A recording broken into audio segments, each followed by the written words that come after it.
Hello everyone, welcome back to Himachal success book. इस session में हम सितंबर 2022 के फर्स्ट वीक के गिरिराज न्यूज़पेपर को डिस्कस करेंगे। जितने भी क्वेश्चन बनते हैं गिरिराज न्यूज़पेपर के सितंबर के फर्स्ट वीक के, उन्हें हम इस सेशन में डिस्कस करेंगे। इसके अलावा जो इस सेशन की पीडीएफ है वो मिलेगी आपको टेलीग्राम चैनल पे। टेलीग्राम पे सर्च कीजिए हिमाचल सक्सेस बुक और वहाँ से आप इस सेशन की पीडीएफ डाउनलोड कर सकते हैं। स्टार्ट करते हैं discussion. First question is, Where will Sanskrit College be opened in the state as per the decision of Himachal Pradesh cabinet? Himachal Pradesh मंत्रिमंडल के निर्णय के अनुसार राज्य में संस्कृत महाविद्यालय कहाँ खोला जाएगा? ये कुल्लू जिला के जगत सुख में खोला जाएगा। कुल्लू जिला के मनाली में स्थित है जगत सुख, वहाँ पर संस्कृत कॉलेज खोला जाएगा और ये डिसीजन लिया गया है हिमाचल प्रदेश के कैबिनेट के द्वारा। Sardar Patel university will provide education to the students of how many constituencies? Sardar Patel विश्वविद्यालय मंडी में कितने विधानसभा क्षेत्रों के विद्यार्थियों को शिक्षा प्रदान की जाएगी? तो जो हमारी सरदार पटेल यूनिवर्सिटी है ये खोली गई है मंडी में और यहाँ पर 35 विधानसभा क्षेत्र के जो भी कॉलेज हैं वो इसके अंतर्गत आएंगे। देखिए, हिमाचल प्रदेश के अस्तित्व में आने के पश्चात वर्ष 1970 में हिमाचल प्रदेश का पहला विश्वविद्यालय यानी कि फर्स्ट यूनिवर्सिटी जो है वो शिमला में खोली गई थी। उसके बाद तो दूसरी यूनिवर्सिटी है वो खोली गई है सरदार पटेल यूनिवर्सिटी। ये बात की जा रही है गवर्नमेंट यूनिवर्सिटीज़ की, और 1 अप्रैल 2022 को ये अस्तित्व में आई थी और 28 जून 2022 को मुख्यमंत्री जयराम ठाकुर ने मंडी में इसका विधिवत लोकार्पण किया था। जो हमारी सरदार पटेल यूनिवर्सिटी है, विश्वविद्यालय है, जो कि मंडी जिला में स्थित है, ये 5 जिले जो कि हैं कांगड़ा, चंबा, कुल्लू, लाहौल स्पीति और मंडी, इसके 141 राजकीय और निजी महाविद्यालय के ऊपर कार्य करेगी, इसके अंतर्गत आएंगे। और इनमें से 68 जो हैं वो राजकीय महाविद्यालय हैं, 36 बीएड के महाविद्यालय हैं, 8 संस्कृत महाविद्यालय हैं और टोटल जो हैं 141 इसमें विद्यालय महाविद्यालय जो हैं वो इसके अंतर्गत आएंगे। इसके अलावा जो बचे हमारे 7 जिले कौन कौन से? शिमला, हमीरपुर, बिलासपुर, ऊना, सिरमौर, सोलन और किन्नौर। इसके लगभग 160 महाविद्यालय जो हैं वो एचपी यूनिवर्सिटी शिमला के अंतर्गत आएंगे। और एचपी यूनिवर्सिटी शिमला के अंतर्गत जो हैं 33 विधानसभा क्षेत्रों के जो हैं कॉलेजेस आएंगे। और जो हमारी सरदार पटेल यूनिवर्सिटी मंडी है इसके अंतर्गत 35 विधानसभा क्षेत्रों के महाविद्यालय आएंगे। At which place of Himachal Pradesh ₹1200 crore bulk drug pharma park will be set up, which has been approved by the union government? Himachal Pradesh के किस स्थान पर 1200 करोड़ रुपए का बल्क ड्रग फार्मा पार्क बनाया जाएगा जिसे केंद्र सरकार द्वारा मंजूरी प्रदान की गई है? तो ये बनाया जाएगा हिमाचल प्रदेश के ऊना जिले के हरोली में। हिमाचल प्रदेश के ऊना जिले के हरोली में 1200 करोड़ का बल्क ड्रग फार्मा पार्क बनाया जाएगा। देखिए, हमारे पूरे इंडिया में 3 बल्क ड्रग फार्मा पार्क बनाए जाएंगे। एक जो है ऊना जिले के हरोली में बनाया जाएगा, बचे हुए जो 2 हैं वो कहाँ बनाए जाएंगे, ये क्वेश्चन है और इसका जो आंसर है आप कमेंट बॉक्स में दीजिएगा। और जो हमारी 1 से 7 सितंबर की नेशनल इंटरनेशनल करंट अफेयर की डिस्कशन थी उसमें भी मैंने आपको इसको पढ़ाया था कि 3 बनने हैं पूरे के पूरे, और एक जो है वो हिमाचल प्रदेश के ऊना के हरोली में बनाया जाएगा और जो बचे 2 वो कौन से राज्यों में बनाए जाएंगे। आप सिर्फ स्टेट का नाम लिखिएगा कि कौन कौन से राज्यों में बनाए जाएंगे। तो हाल ही में केंद्र सरकार ने 1200 करोड़ रुपए के बल्क ड्रग फार्मा पार्क को मंजूरी दी है जिसे कि हिमाचल प्रदेश में बनाया जाएगा। और इसमें 1000 करोड़ रुपए की अधिकतम राशि जो है सीमा की जो है इस परियोजना की लागत जो है इसका 90% प्रदान किया जाएगा केंद्र सरकार के द्वारा, यानी कि 900 करोड़ रुपए जो है वो केंद्र सरकार द्वारा प्रदान किया जाएगा और 100 करोड़ रुपए जो है वो हिमाचल सरकार को वहन करना पड़ेगा। और पार्क स्थापित करने के लिए जिला ऊना की हरोली तहसील के पोलियाँ, टिब्बी और मल्लूवाल में 1405 एकड़ भूमि को चिन्हित किया जा चुका है। और जो हमारा ये हिमाचल प्रदेश में बल्क ड्रग फार्मा पार्क बनेगा, इसको बनाने का मुख्य उद्देश्य ये है कि जो हमारी घरेलू दवा निर्माण है, यानी कि हम इंडिया में ही जो दवाइयाँ हैं, ड्रग्स हैं, उनको मैन्युफैक्चर कर सकें और जो हमारी ड्रग सिक्योरिटी है उसे भी सुनिश्चित कर सकें।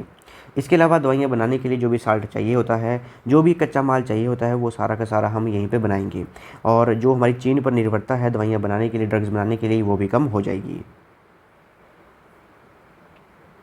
Chief Minister Jairam Thakur has inaugurated a heliport made at a cost of ₹3.40 crore at which place? मुख्यमंत्री जयराम ठाकुर ने किस स्थान पर 3.40 करोड़ रुपए की लागत से बने हेलीपोर्ट का उद्घाटन किया है? ये किया गया है शिमला जिले के रामपुर में। तो हाल ही में मुख्यमंत्री जयराम ठाकुर ने रामपुर में 3.40 करोड़ रुपए की लागत से बने हेलीपोर्ट का उद्घाटन किया है। और ये जो जिला शिमला के रामपुर में हेलीपोर्ट बना है, ये बना है उड़ान स्कीम के अंतर्गत। उड़ान की फुल फॉर्म है उड़े देश का आम नागरिक। और उड़ान स्कीम के अंतर्गत हिमाचल प्रदेश में टोटल 5 हेलीपोर्ट बनाए जाएंगे और ये जो भी हेलीपोर्ट बनाया गया है रामपुर में, ये दूसरा हेलीपोर्ट है इस स्कीम के अंतर्गत। और जो 5 हेलीपोर्ट बनाए जाएंगे उड़ान स्कीम के अंतर्गत, उनमें से एक है हमारा संजौली बाईपास पर जो कि शिमला ज़िले में स्थित है, दूसरा है सोलन ज़िले के बद्दी में, तीसरा शिमला ज़िले के रामपुर में, चौथा जो है मंडी ज़िले में कांगनीधार में, और पाँचवा जो है वो मनाली में बनाया जाएगा। तो ध्यान रखिएगा, उड़ान स्कीम के अंतर्गत ये जो है हेलीपोर्ट बनाए जा रहे हैं और टोटल कितने बनाए जाएंगे 5 बनाए जाएंगे। उड़ान स्कीम के अंतर्गत 5 हेलीपोर्ट जो है हिमाचल प्रदेश में बनाए जाएंगे। From which district Chief Minister Jairam Thakur has launched a scheme under which 125 units of free electricity would be given to people of the state। मुख्यमंत्री जयराम ठाकुर ने किस जिले से एक योजना शुरू की है जिसके तहत राज्य के लोगों को 125 यूनिट मुफ्त बिजली प्रदान की जाएगी। तो ये की गई है मंडी जिला से। मंडी जिला से ये जो स्कीम है शुरू की गई है। इसके अंतर्गत मंथली जो आपका बिल है अगर 125 यूनिट तक आता है तो आपको फ्री इलेक्ट्रिसिटी दी जाएगी, यानी कि आपका जो बिल आएगा वो ज़ीरो आएगा अगर आपने 125 यूनिट इलेक्ट्रिसिटी खर्च की है। Himachal Pradesh government has signed an agreement with NHPC for the construction of 500 megawatt Duggar hydroelectric project in with district. Himachal सरकार ने किस जिले की 500 मेगावाट क्षमता की डुगर जल विद्युत परियोजना के निर्माण के लिए NHPC के साथ अनुबंध पर हस्ताक्षर किए हैं। तो ये जो डुगर हाइड्रोइलेक्ट्रिक प्रोजेक्ट है ये बनाया जाएगा चंबा जिले में। तो हाल ही में मुख्यमंत्री जयराम ठाकुर की मौजूदगी में हिमाचल सरकार ने चंबा जिले के किलाड़ में 500 मेगावाट क्षमता की डुगर जल विद्युत परियोजना के निर्माण के लिए NHPC के साथ अनुबंध पर हस्ताक्षर किए हैं। और ये जो हमारी डुगर जल विद्युत परियोजना है इसे चंबा जिले के पांगी घाटी में चिनाब नदी के ऊपर बनाया जाएगा। अगर मैप में देखें यहाँ पर जो है ये हमारा लाहौल स्पीति है और ये हमारा है चंबा जिला, और यहाँ पर है हमारा पांगी एरिया, और यहाँ पर है हमारा डुगर, और यहाँ बनाया जाएगा डुगर हाइड्रोइलेक्ट्रिक प्रोजेक्ट। और ये जो डुगर जल विद्युत परियोजना है इसकी अनुमानित लागत जो है वो 3,987.34 करोड़ रुपये है। इसके अलावा ये जो डुगर हाइड्रो इलेक्ट्रिक प्रोजेक्ट है ये बनाया जाएगा चिनाब नदी के ऊपर। अगर हम चिनाब नदी के बारे में जानकारी प्राप्त करें तो चिनाब नदी जो है 2 नदियों के संगम से बनती है, एक तो है चंद्रा, दूसरी है भागा। तो लाहौल स्पीति में उद्गम स्थान है चंद्रा का, तो चंद्रा निकलती है और आगे बढ़ती है, और भागा भी वो निकलती है हमारी लाहौल स्पीति जिले से और तांदी नामक स्थान पर ये मिलती है। उसके बाद आगे बढ़ते हुए जो चिनाब नदी है वो बुजिंद के पास चंबा ज़िले में एंटर करती है, और उसके बाद आगे बढ़ते हुए ये संसारी नाला के पास चंबा ज़िले से एग्जिट करती है और जम्मू कश्मीर में एंटर करती है।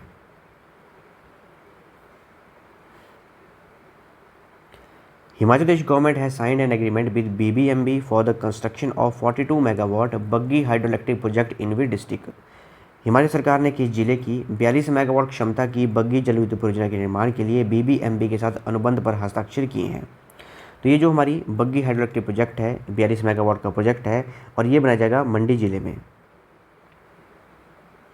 तो हाल ही में हिमाचल सरकार ने मंडी ज़िले की 42 मेगावाट क्षमता की बग्गी जल विद्युत परियोजना के निर्माण के लिए BBMB के साथ अनुबंध पर हस्ताक्षर किए हैं। और ये जो बग्गी जल विद्युत परियोजना है इसकी अनुमानित लागत जो है वो है 284.87 करोड़ रुपये। और ये जो BBMB है इसकी फुल फॉर्म क्या है? इसकी फुल फॉर्म है Bhakra Beas management board. Bhakra Beas management board ये इसकी फुल फॉर्म है। अगर हम जानकारी प्राप्त करें कि कौन सी नदी के ऊपर ये बनाया जाएगा प्रोजेक्ट जो है, देखिए जो हमारी ब्यास नदी है जब वो कुल्लू ज़िले में कुल्लू को छोड़ती है और आगे बढ़ती है तो वो मंडी ज़िले में एंटर करती है और आगे जगह आती है पंडोह। पंडोह में बहुत बड़ा डैम बनाया गया है और वहाँ से कुछ पानी को ब्यास नदी के कुछ पानी को डाइवर्ट किया गया है और पानी को जो है टनल के थ्रू कुछ पानी को डाइवर्ट किया गया है और टनल के थ्रू आगे जाता है पानी ये। और ये एक जगह है मंडी ज़िले में, उसका नाम है बग्गी, वहाँ पर ये पानी पहुँचता है और वहाँ पर हाइड्रो इलेक्ट्रिक प्रोजेक्ट बनाया जा रहा है और वहाँ से कैनल के थ्रू आगे बढ़ता है और सुंदरनगर में एक बहुत बड़ी झील है, वहाँ पर इसे स्टोर किया जाता है और वहाँ पर भी टनल के थ्रू इस पानी को आगे भेजा जाता है और ये निकलता है सलापड़ में। एक जगह है सलापड़ और वहाँ पर जो है सतलुज नदी के पानी के साथ इसका संगम होता है और वहाँ पर इसे बोलते हैं सतलुज ब्यास सतलुज लिंक परियोजना। इसे बोलते हैं ब्यास सतलुज लिंक परियोजना इसे, और वहाँ पर ये मिलता है सतलुज नदी के साथ और बनती है ब्यास सतलुज लिंक परियोजना। तो ध्यान रखिएगा इस प्रोजेक्ट के बारे में।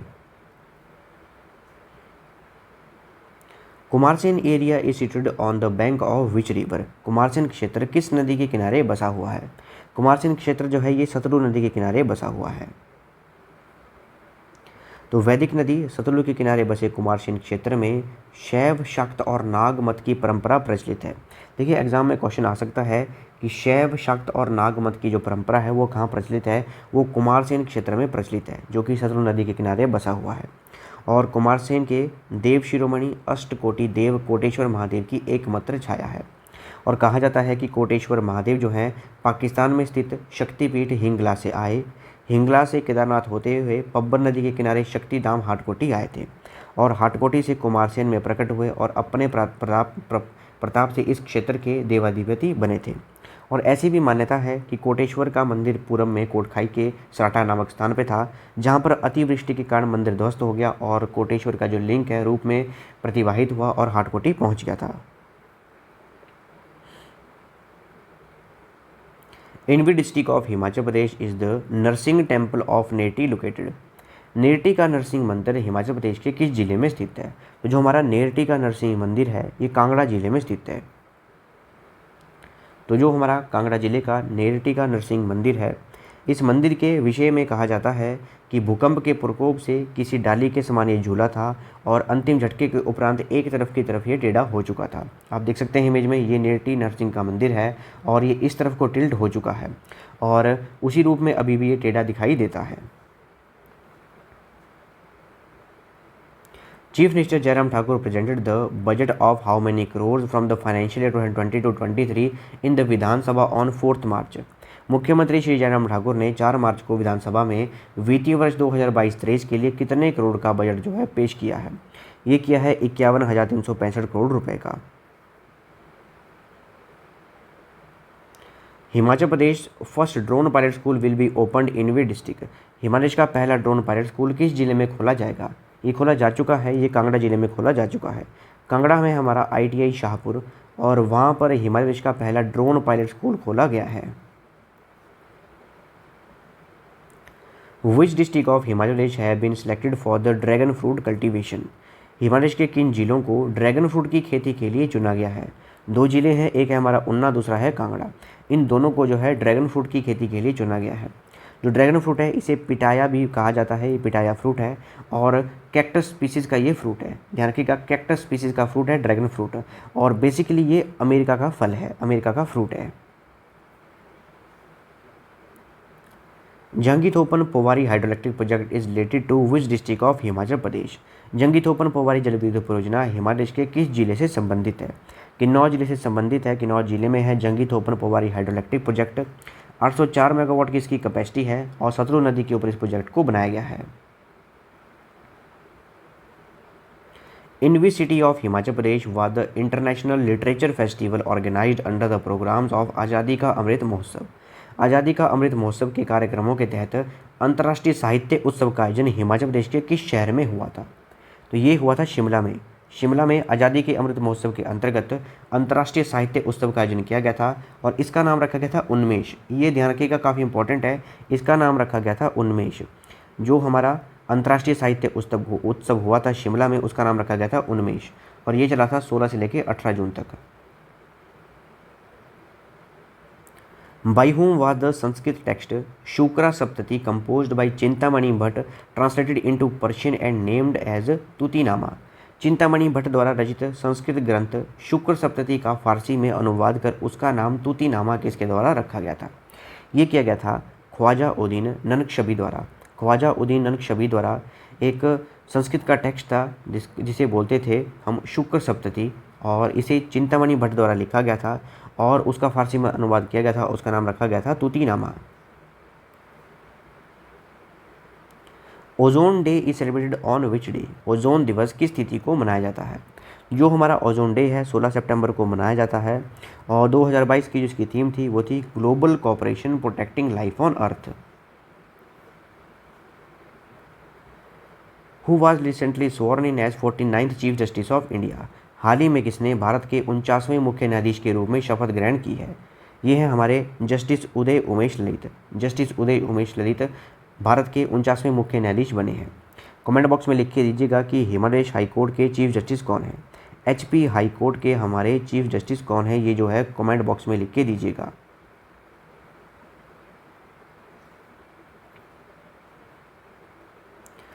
With which movement did Jyotiba Phule belong? Jyotiba Phule किस आंदोलन से संबंधित थे?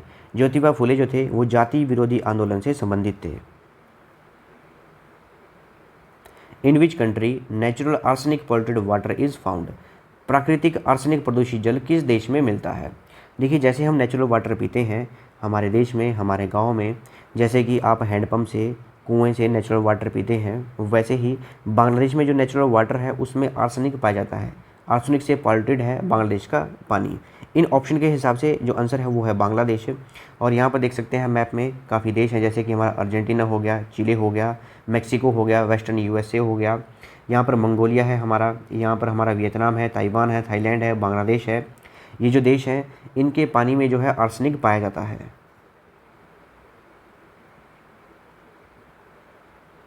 Which city is the top commercial city in the world according to the Global Business Cities Index for the January 2022? जनवरी 2022 के वैश्विक व्यावसायिक शहर सूचकांक के अनुसार कौन सा शहर विश्व का शीर्ष व्यावसायिक शहर है? यानी कि ग्लोबल बिजनेस सिटी इंडेक्स जो इंडेक्स आया है उसके आधार पर टॉप बिजनेस सिटी कौन सी है वो है हांगकांग। टॉप बिजनेस सिटी कौन सी है वो है हांगकांग। नंबर 2 पर है लंदन, नंबर 3 पर पेरिस, नंबर 4 पर है फ्रैंकफर्ट। ये पूरी की पूरी लिस्ट दी गई है कि टॉप बिजनेस सिटी कौन है 2022 की, और जनवरी में इंडेक्स दिया गया था। नंबर 1 पर आपका है हांगकांग, दूसरे पर लंदन, तीसरे पर पेरिस, चौथे पर है Frankfurt. Who was the author of the helpful book Silent Spring in the Environmental Protection Movement? पर्यावरण संरक्षण आंदोलन में सहायक पुस्तक साइलेंट स्प्रिंग के लेखक कौन थे? तो इसे लिखा गया था रेचल कार्सन के द्वारा। रेचल कार्सन के द्वारा इस पुस्तक को लिखा गया था। पुस्तक का नाम है silent spring. Where is pink pigeon an endemic species of pigeon found? गुलाबी कबूतर कबूतर की एक स्थानिक प्रजाति कहाँ पाई जाती है? ये जो है हमारी मॉरिशस के मैस्करेन आइलैंड में पाए जाते हैं। ये है पिंक कबूतर और गुलाबी कबूतर, और ये मॉरिशस के मैस्करेन आइलैंड में पाया जाता है। When did Sikandar Lodi founded Agra? Sikandar Lodi ने आगरा की स्थापना कब की थी? ये की थी 1504 ईस्वी में, और 1506 ईस्वी में इसने इसे अपनी कैपिटल बना लिया था। याद रखिएगा, 1504 में स्थापना की थी और 1506 में इसे कैपिटल बना लिया था। Under which article the parliament has been empowered to make laws regarding citizenship?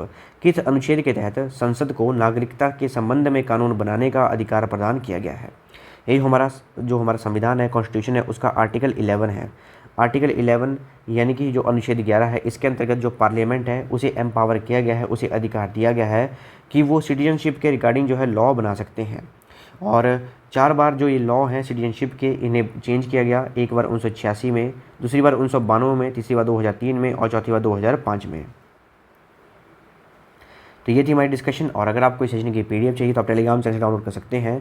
Telegram पे सर्च कीजिए हिमाचल सक्सेस बुक, और वहाँ से आप इस सेशन की पीडीएफ प्राप्त कर सकते हैं। इसके अलावा फेसबुक, इंस्टाग्राम, टेलीग्राम इन पे फॉलो कर सकते हैं। So thanks for watching video. Do like, share and subscribe my channel.